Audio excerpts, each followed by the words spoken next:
걱정을 넘어 사랑으로라는 설교의 제목으로 말씀을 제가 전했습니다.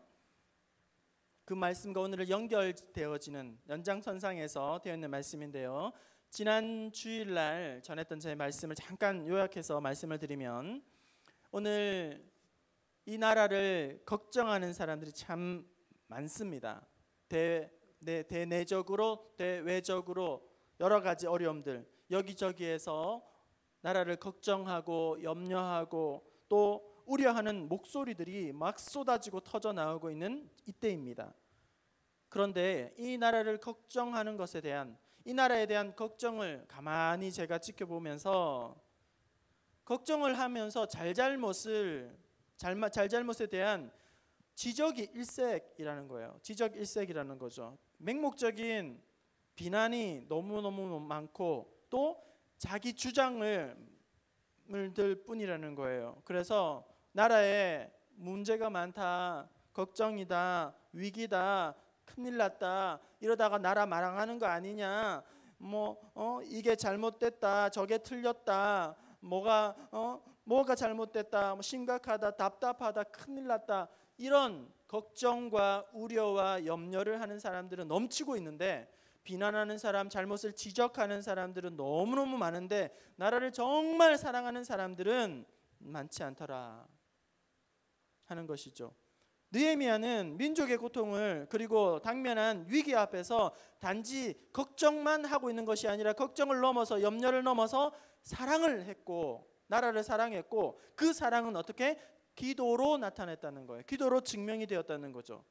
여러분, 누군가를 정말로 사랑하게 되면, 누군가를 뜨겁게 사랑하게 되면 걱정만 하고 있을 수는 없다는 거예요.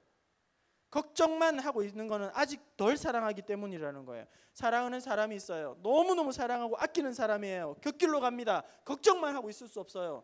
그를 위해서 믿는 사람이라면 제일 먼저 해야 할 반응이 기도해야 한다는 거예요. 기도해야 한다는 거죠. 오늘 우리가 느헤미야의 기도의 내용을 들여다볼 텐데, 느헤미야가 하나님 앞에 민족을 끌어안고 기도를 합니다. 아픔을 끌어안고 기도를 합니다. 기도의 내용을 한번 우리가 들여다보면서 기도에 대한 중요한 법칙 몇 가지를 다시 한번 우리는 깨닫게 됩니다. 기도를 함에 있어서 기도에 대한 중요한 법칙이에요. 기도를 우리는 어떻게 하고 있는가? 우리는 어떻게 해야 할 것인가? 느헤미야의 이 기도를 통해서 우리가 기도에 어떤 쏙 빠져 있는 것은 무엇인가? 중요하다, 해야 한다는 건 알고, 또 나름대로 열심히 한다고 하지만 기도함에 있어서 쏙 빠져있는 또 다른 놓치고 있는 것은 무엇인가? 기도의 중요한 법칙을 느헤미야의 기도의 내용을 보면서 우리가 한번 살펴보기 원하는 것입니다. 기도의 법칙 첫 번째, 레슨 1은 4절과 5절 우리 함께 읽어봅시다. 느헤미야의 기도에서 우리는 어떤 기도의 법칙을 알 수 있는가? 4절과 5절 함께 읽어보겠습니다. 시작. 내가 이 말을 듣고 앉아서 울고 수일 동안 슬퍼하며 하늘의 하나님 앞에 금식하며 기도하여 이르되, 하늘의 하나님 여호와 크고 두려우신 하나님이여, 주를 사랑하고 주의 계명을 지키는 자에게 언약을 지키시며 긍휼을 베푸시는 주여 간구하나이다. 하나님 앞에 금식하며 기도하며 이르되, 어떻게 기도합니까? 하늘의 하나님 여호와, 이렇게 말을 하죠. 하나님은 하늘의 하나님이시다. 하나님은 하늘에 계시다 하는 것이죠. 여러분, 이 말은 하나님은 우리와 차원이 다르신 분이시다 하는 겁니다. 그래서 하나님은 나의 생각하는 수준으로 도와주시는 것이 아니라 내가 생각하는 수준을 항상 뛰어넘으시는 우리 하나님이시다.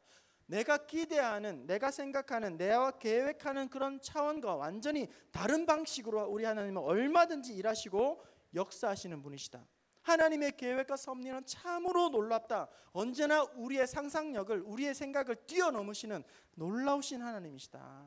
우리의 상식에 결코 갇히시는, 우리의 계획에 이렇게 막히시는 분이 아니시다.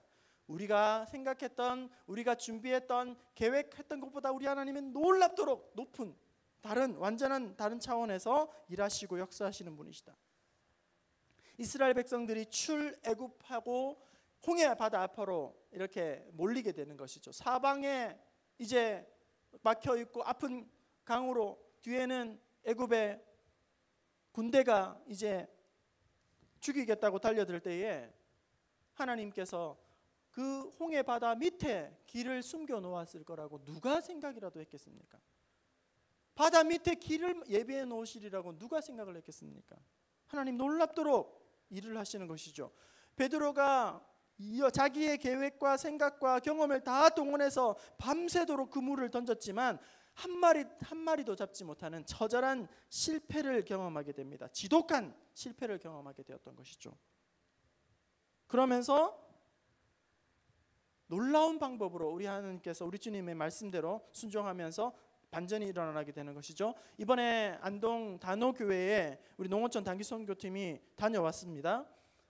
하나님께서 일하심이 얼마나 기가 막히고 놀라운지 이제 내일 모레 농어촌 단기선교 이제 보고 예배를 드리게 될 텐데 아마 많은 이야기들이 쏟아지게 될 건데요.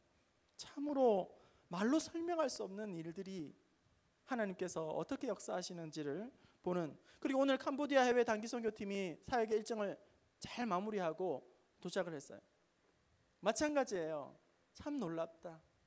하나님께서 어떻게 이렇게 역사하시는가, 이렇게 은혜를 베푸시는가. 우리의 생각보다, 우리의 계획보다, 우리의 수준보다, 상식보다 하나님은 얼마든지 초월해서 역사하시고 설명할 수 없는 일들을 하시는 하나님이시다 하는 것. 그리고 그분은 어떻게 해요? 하늘의 하나님 여호와, 그는 크고 두려우신 하나님이요, 이렇게 기도 안에 들어가 있습니다. 여러분 한글 성경에는 좀 무섭게 번역이 되고 있어요. 하나님은 크시다, 그리고 두려우신 하나님이시다, 이렇게 되었어요. 그런데 영어 성경에 보면, 우리 한글 성경은 약간 무섭게 두렵게 그렇게 번역을 하고 있지만 영어 성경에 보면 이렇게 이 본문을 말하고 있습니다. The great and awesome God. awesome 이렇게 해요. awesome. 여러분 awesome이라는 것은 끝내준다. 우리 하나님은 어떤 하나님이신가? The great and awesome God. 정말 하나님은 크시고 끝내주시는 하나님이시다, 이렇게 말씀을 하는 거예요. 느헤미야가 하나님 앞에 기도합니다. 4절 5절 금식하며 기도하면서 제일 먼저 선포하는 기도의 시작이 뭐냐면 하나님의 크고 위대하심을 그렇게 확신하면서 기도하고 있다는 거예요. 여러분 어떤 분들은 기도하면서 초장부터 김 빠지는 그런 기도를 하는 분들이 있습니다. 하나님 나한테 해준 것이 뭐예요? 하나님 이럴 수 있는 겁니까? 제가 뭘 잘못했습니까? 하나님 정말 이러시깁니까? 뭐 한풀이를 하는, 따지는 그런 기도를 하시는 분이 있는데 초장부터 김 빼는 그런 기도를 하면 안 되고, 느헤미야의 기도는 시작에 어떻게 하나님을 높이는 거죠. 하나님을 기쁘시게 하는 그런 기도를 드리고 있습니다. 우리 하나님, 하나님은 나의 기대와 차원이 완전히 뛰어넘으시는 놀라운 하나님이십니다. 하나님은 나의 생각보다 더 놀라운 차원의 답을 가지고 계신 분이십니다. 하나님은 우리의 모든 것보다 크신 하나님이십니다. 이렇게 고백을 하고 있다는 거예요. 이것은 기도를 하면서 기도가 문제를 묵상하는 그런, 느헤미야가 이 문제를 묵상하는 사람이 아니라 하나님의 위대하심에 초점을 맞추는 사람이라는 거예요. 하나님 정말 죽겠어요. 이 문제 너무 어려워요. 답이 없어요. 출구가 보이지 않습니다. 하나님 이 문제 어떻게 풀어야 합니까? 너무너무 심각합니다. 괴롭습니다. 끝이 보이지 않습니다. 이렇게 나가는 것이 아니라 우리 하나님의 일하심이 나의 생각보다, 나의 계획보다, 나의 뜻보다 너무너무 크고 놀랍습니다. 크신 하나님을 찬양합니다. 이렇게 기도하고 있다는 것입니다. 그리고 주를 사랑하고 주의 계명을 지키는 자에게 언약을 지키시며 긍휼을 베푸시는 주여 간구하나이다, 이렇게 되어 있어요. 이건 뭐냐면 우리 하나님은 어떤 하나님이십니까? 약속을 성취하시는 하나님, 약속대로 응답하시는 하나님, 기도에 신실하신 하나님을 믿음으로 확신하면서 그렇게 기도를 하고 있다는 것이죠.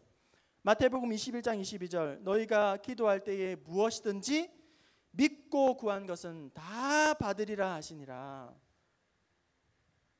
마가복음 9장에 어릴 때부터 귀신 들린 아들을 데리고 옵니다. 제자들에게 내쫓아 달라고 했었지만 제자들이 그 일을 하지 못합니다. 그때 우리 주님이 나에게로 데려오너라, 그 아이를 나에게로 데려오너라, 그렇게 이야기를 해요. 그러니까 그 아버지가 하는 말이 무엇을 하실 수 있거든 우리를 불쌍히 여기사 도와주소서, 하실 수 있는 거 한번 해보세요, 이렇게 이야기를 하죠. 그때 우리 예수님 말씀하십니다. 할 수 있거든이 무슨 말이냐? 믿는 자에게는 능히 하지 못할 일이 없느니라. 여러분, 우리는 실수투성이에요. 우리는 약속해놓고도 어깁니다. 철떡같이 믿고 약속을 하지만 우리는 또 그 약속을 어길 때가 많아요. 손가락 걸고 또 약속 다짐을 하지만 우리는 정말 본의 아니게 그 약속을 지키지 못할 때가 있습니다. 하지만 우리 하나님은 약속을 신실하게 지키시는 하나님이시고, 하나님은 기도에 반드시 응답하시는 하나님이시다. 느헤미야는 이런 기도의 응답에 대한 믿음과 확신을 가지고 하나님 앞에 지금 기도를 하고 있는 것입니다.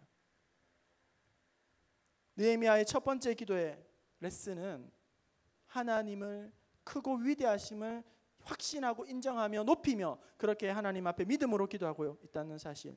우리 또한 여러분 기도할 때에 문제로 먼저 달려가지 말고 하늘에 계신 아버지여, 우리 하나님이 얼마나 크고 위대한 일을 지금까지 행하셨는지를, 또 어떻게 행하실지를 기대하면서 그렇게 하나님 앞에 우리의 상식과 우리의 경험과 우리의 판단은 다 내려놓고 우리 하나님의 크심을 먼저 고백하는 저와 여러분 될 수 있기를 바랍니다. 두 번째, 느헤미야의 기도를 통해서 우리에게 주시는 기도의 중요한 법칙 레슨 2는 우리 6절과 7절 말씀을 함께 읽어보겠습니다. 6절과 7절입니다. 시작.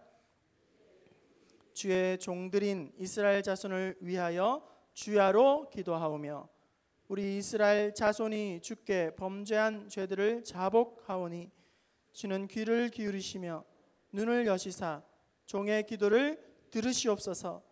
나와 내 아버지의 집이 범죄하여 주를 향하여 크게 악을 행하여 주께서 주의 종 모세에게 명령하신 계명과 율례와 규례를 지키지 아니하였나이다. 지금 느헤미야가 기도하고 있습니다. 어떤 기도를 드리고 있죠?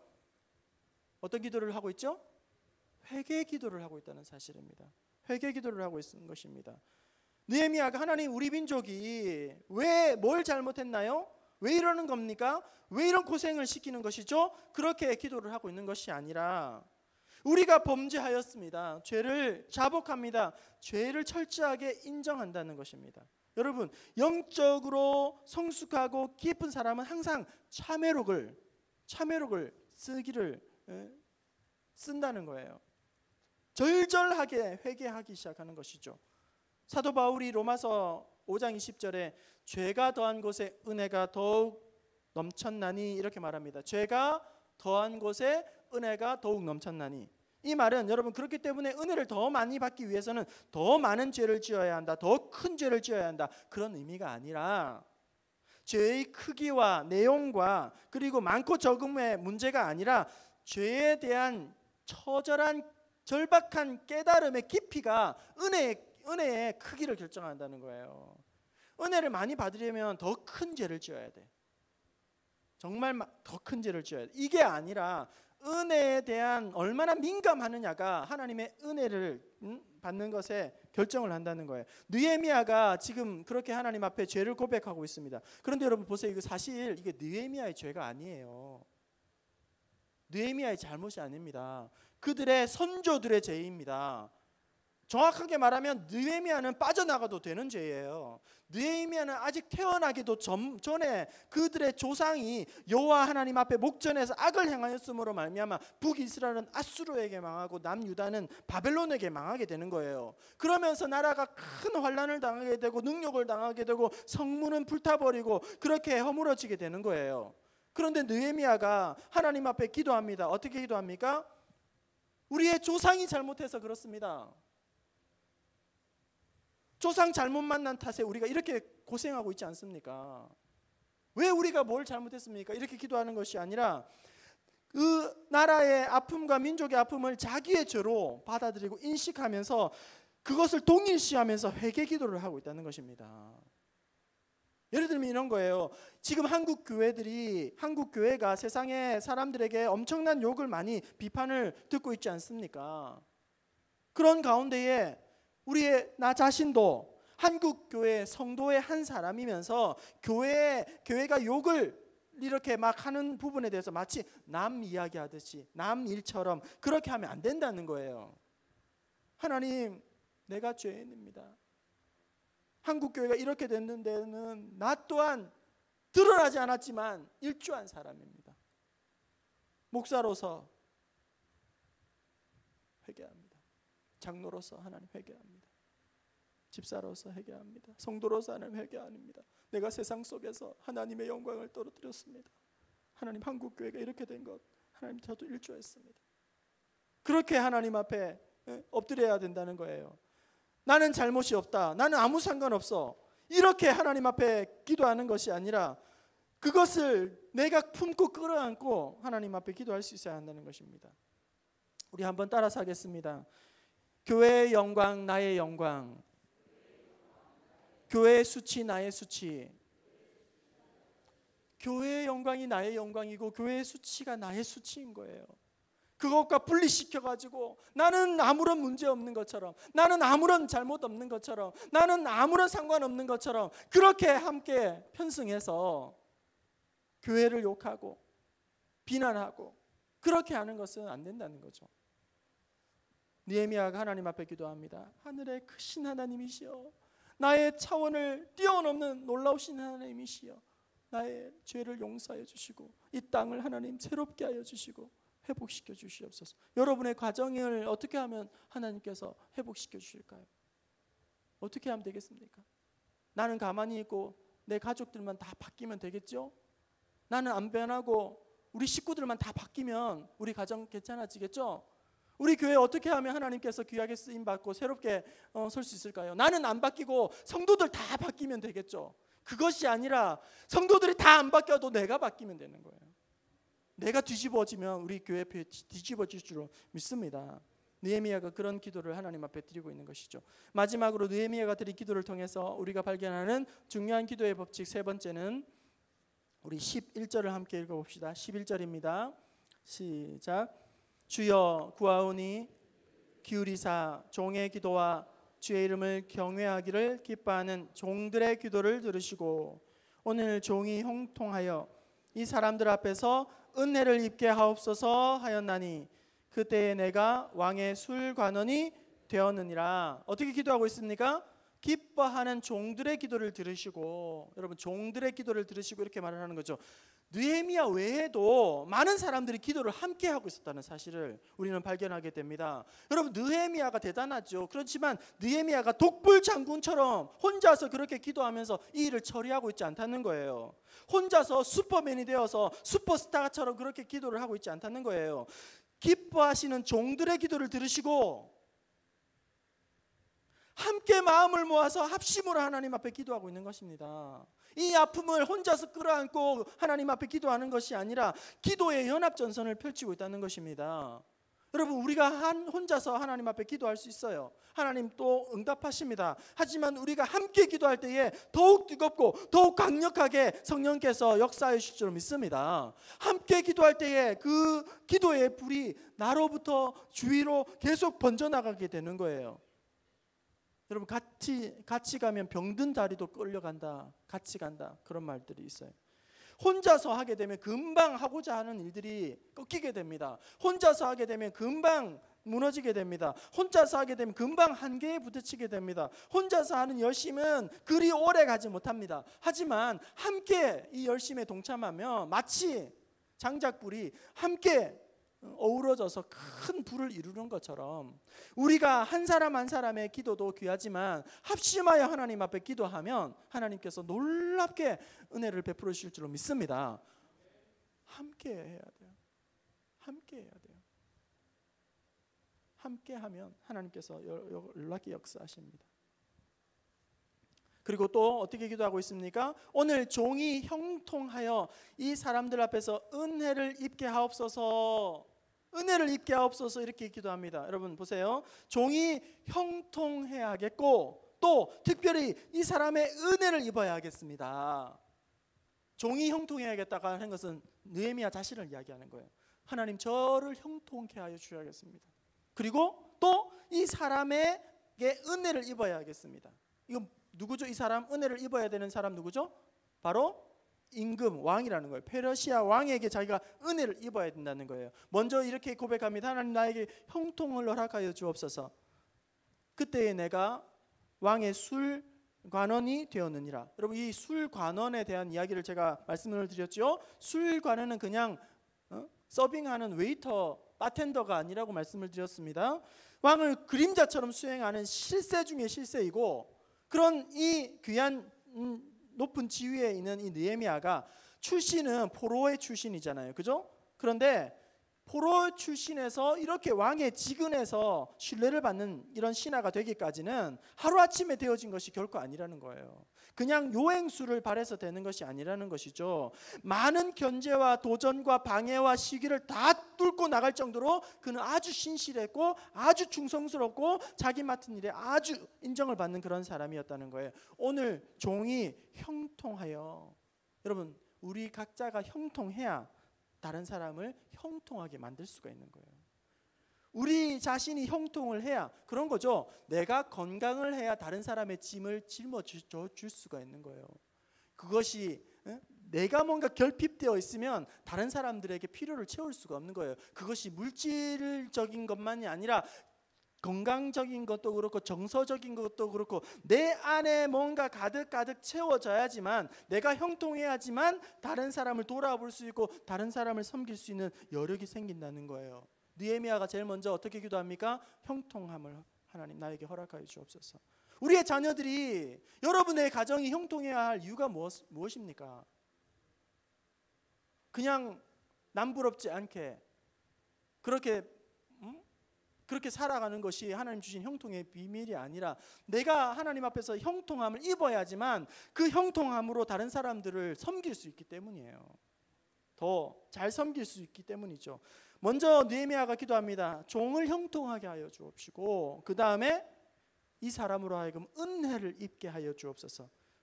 이렇게 기도를 하고 있는 것이죠. 여러분 보십시오. 특별히 왕의 은혜가 필요하다는 거예요. 왜냐하면 성벽을 재건하지 못하도록 가로막고 있는 것은 동네 구청장이 아닙니다.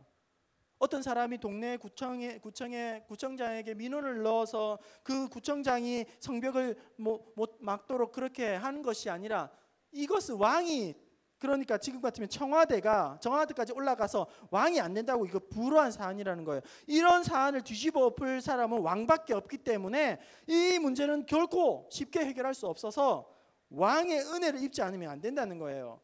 이것이 뭘 의미할까요? 여러분, 내가 아무리 잘나도 뛰어나도 내 힘만 가지고는 안 된다는 거예요. 여러분, 그거 절절하게 느끼지 않습니까? 내가 아무리 잘해도 되는 것이 아니라는 거예요. 여러분, 제가 담임 목사로서 아무리 뛰어나고 열심히 대단하고 재능이 있어도, 예를 들면 그런 거예요. 제가 아무리 대단해도 재능이 있어도 뛰어나도 열심히 특심해도 당회원 장로님 중에 혹은 교회에서 리더십 킬러가 몇 명만 있으면 저는 아무것도 못해요. 제가 할 수 있는 것이 별로 없어요. 다 할 수 있을 것 같죠? 여러분, 절대 그렇지 않아요. 몇 사람만 저를 아주 괴롭히기 시작하면 목회 외적인 것에 시달리다가 아무것도 못하고 끝나고 마는 거예요. 할 수 있는 것이 내가 잘났다고 되는 게 아니에요. 재능이 있다고 되는 게 아니에요. 우리의 자녀들이 날고 겨도 혼자서는 안 되는 거예요. 때를 따라 하나님께서 만남의 축복을 주시고 기가 막힌 하나님께서 연결을 해주셔야지만 이 아이의 재능이 꽃이 피고 하나님의 영광의 도구로 쓰임을 받게 된다는 것입니다. 부모만 잘해서 되는 게 아니에요. 우리의 자녀들 신앙, 여러분, 부모들만으로 잘해도 되는 것이 아닙니다. 주변에 많은 도움이 필요하다는 거예요. 교회의 많은 선생님들과 또 좋은 담당 교육자와 그리고 믿음의 친구들과 동력자들과 그리고 교회의 어떤 생태계가 마련이 되어야지만 우리의 자녀들이 신앙에서 잘 자랄 수 있는 것이지, 부모 혼자서는 죽었다 깨도 우리 아이들이 잘 못 지킨단 말이죠.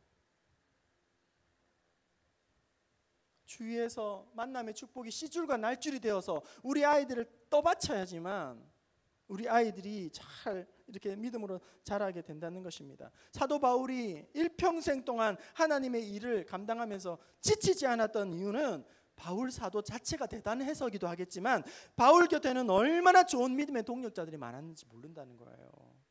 바울이 마음껏 사역할 수 있도록 또 힘을 낼 수 있도록 그를 위하여 도우는 사람들이 그리고 기도하는 사람들이 바울을 위해서는 자기의 목숨까지도 내어놓을 많은 신앙의 동력자들이 있었기 때문에 바울이 멋지게 하나님의 도구로 쓰임을 받을 수가 있었다는 겁니다. 지금 느헤미야가 기도합니다. 하나님, 나에게 저 사람으로 하여금 은혜를 입게 하옵소서. 하나님을 알지 못하는 아닥사스다 왕으로 하여금 나에게 은혜를 입게 하여 주옵소서. 도울 사람을 위해서 기도를 하고 있다는 거예요. 왕을 위해서도 기도하고, 그리고 이제 그 성벽을 재건하게 동참할 백성들을 위해서 기도하고, 그리고 또 재건한 이후에 말씀의 부흥의 역사를 주역할 에스라를 위해서 기도하고, 그렇게 하나님 앞에 엎드려 간구하고 있다는 것입니다. 여러분, 느헤미야가 뛰어난 점은 하나님께서 맡기신 귀한 사명을 감당함에 있어서 주위 사람들을 과소평가하지 않는다는 거예요. 무시하지 않는다는 겁니다. 우리도 우리를 도울 사람을 위해서 기도해야 합니다. 우리의 자녀들을 도울 자들을 하나님 만나게 해달라고, 붙여달라고 우리가 기도를 해야 하는 것입니다. 말씀을 정리하려고 합니다. 느헤미야가 하나님 앞에 민족의 아픔을 끌어안고 이루어질 수 없을 것 같은 심각한 문제를 하나님 앞에 놓고 기도할 때에 자기의 나의 우둔한 생각보다 계획보다 더 크고 놀라우신 그 하나님, 기도에 신실하게 응답하시는 그 하나님의 약속을 믿고 하나님 앞에 기도를 했다는 사실이, 그리고 문제를 보면서 그 아픔을 끌어안고 문제를 끌어안고 처절하게 회개하면서 회개의 기도를 하나님 앞에 올려드리고 있다는 사실, 그리고 자기 혼자가 아니라 함께 아름다운 기도의 연합전선을 펼치고 있고, 또 혼자의 힘이 아니라 금방 혼자의 힘으로는 한계에 부딪힐 수밖에 없기 때문에 도울 자들을 붙여달라고 하나님 앞에 기도를 했다는 것입니다. 오늘 우리가 기도하면서 이 세 가지를 다시 한번 기억하면서, 하나님이시여, 하나님, 나의 생각과 나의 계획보다 초월하고 능력 많으신 그 하나님 신뢰합니다. 생각지도 못했던 만남의 축복이, 또 해결의 실마리가 솟아나게 하여 주시고, 또 회개하면서 이 기도를 하기 원하며 또 함께할 동력자들을 붙여 주시옵소서. 그렇게 믿음으로 나아가는 저 여러분 될 수 있기를 주님의 이름으로 축원합니다.